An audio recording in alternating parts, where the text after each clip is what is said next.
Hello guys, in this video we are going to talk about how to see the first Instagram message without scrolling. So here I am in my actual Instagram, and all you have to do is go to your chats basically and go to the chat that you want to see the first message on. So it's really simple actually.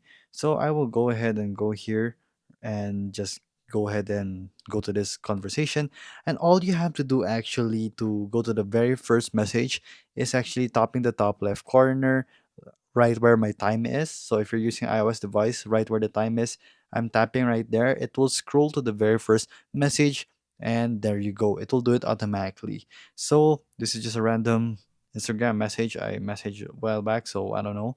So basically there, this will work for every type of conversation.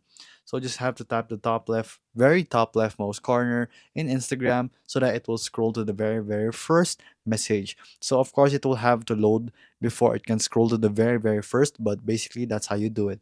So there you go guys, that is how you see the first message in Instagram without scrolling.